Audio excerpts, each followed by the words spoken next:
Let us begin. We are looking at the Jarrett chapter 11, which is the Great Depression and the New Deal. And we are looking at, in this slide presentation, first the important ideas, of which there, I believe, are 10 of them. And then we have the study cards a little bit later on. And I believe there are 6 of them that we'll get to a little bit later on. The idea behind all of this is to cover material, just the important ideas of the chapter as a review guide. So let us begin. And we're going to begin with first slide. The Great Depression had several causes. And we're going to take a very quick look at those causes. Manufacturers were producing more goods than consumers could buy. People were speculating in the stock market and in real estate, which was driving up the prices, and tariff barriers reduced international trade. And so you are looking at overproduction, speculating in the stock market and real estate, and tariffs. All right, let's move on to our second one. When the New York stock market crashed in October of 29, it set off a chain reaction.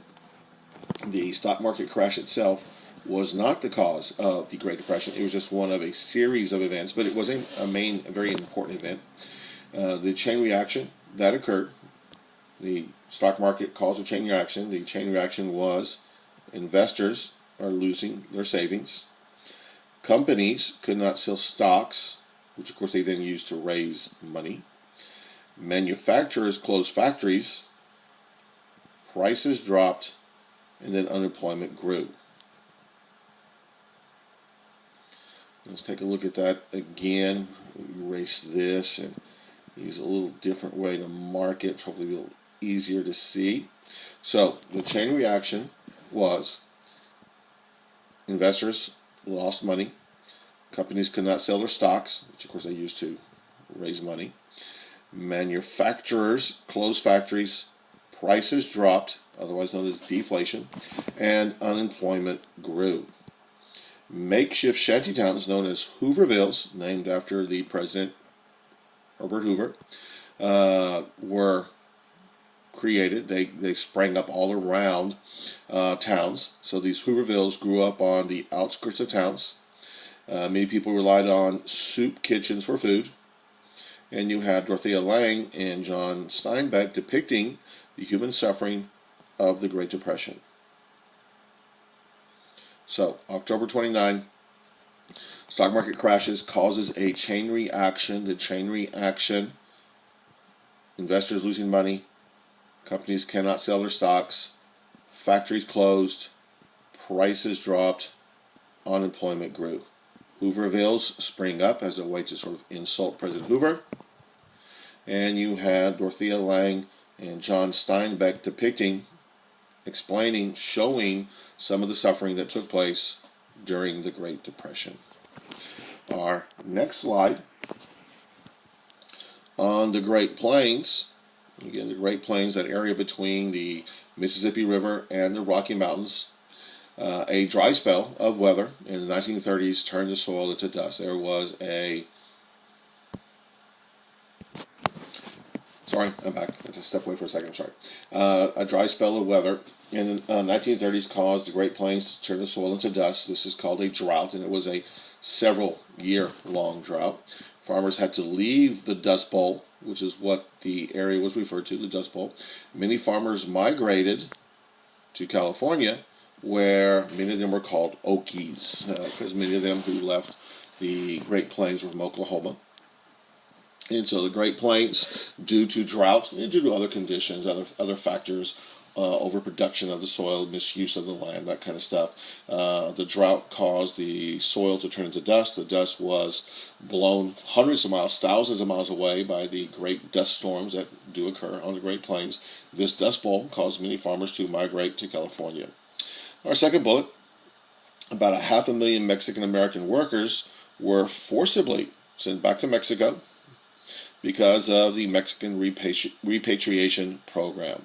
The idea was we had people here in this country, and they were taking jobs away from American citizens. Now, I don't know the exact number, but there were some, probably pretty good sized number, people who were American citizens of Mexican descent were rounded up and sent back to Mexico against the law. I mean, they were U.S. citizens. That probably did occur quite a bit. The idea was, once again, because the government was becoming pretty desperate, they were looking to return people to their native country that would then open the door, pave the way for Americans to work more. Our final bullet: the supply of money in the economy affects the rate of economic activity. The more money is in circulation, the better for the economy. Some economists believe that the Federal Reserve Board reduced the money supply, and this is a key word right here, it reduced the money supply during the Great Depression when it should have expanded it. So what are we looking at? We're looking at, we need to expand the money supply. We need to expand the supply of money.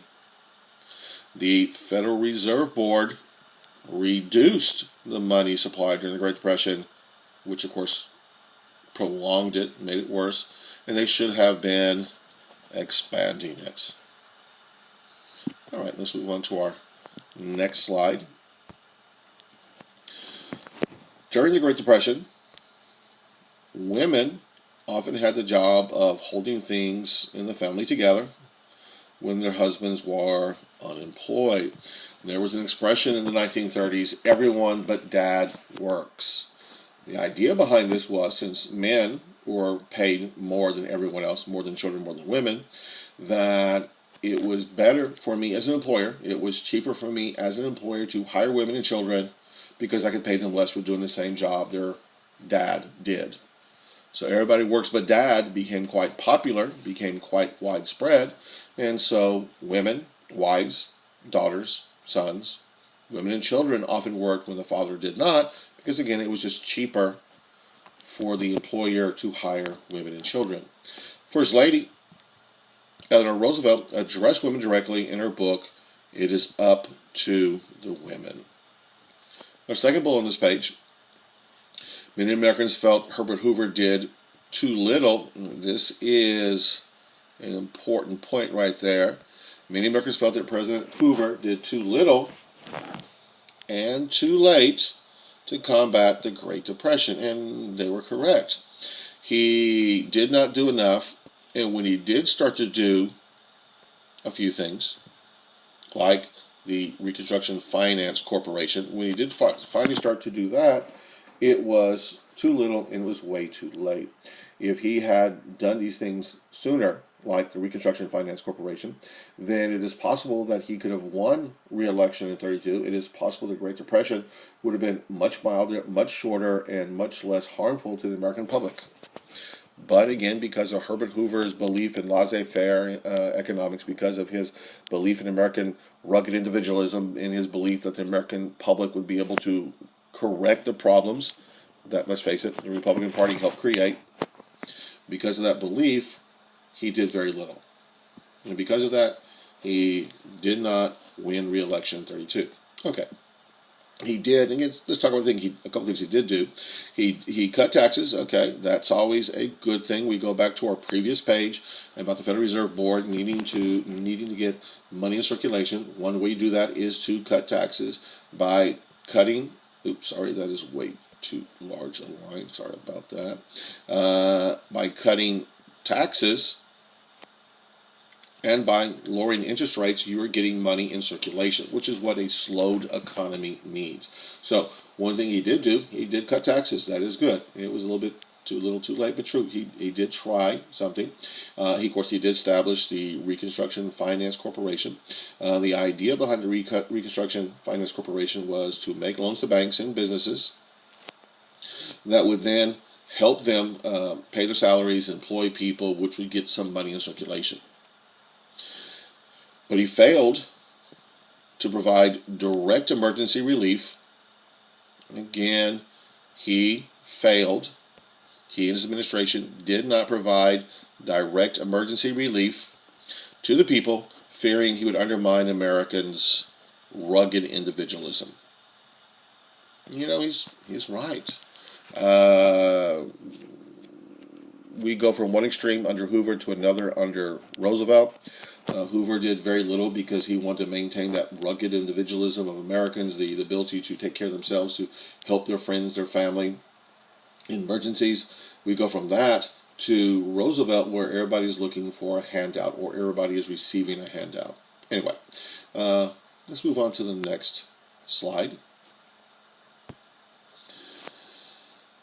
Roosevelt's New Deal. Roosevelt's New Deal consisted of measures of relief, recovery, and reform. The 3 R's: relief, recovery, reform. For relief, he declared a bank holiday. It's one of several things he did that falls under his program of providing relief. So he declared a bank holiday. He made emergency loans to homeowners that direct monetary payment, and he gave the unemployed jobs through work relief projects. CCC, the WPA, even the TVA to some extent were part of this relief. For recovery,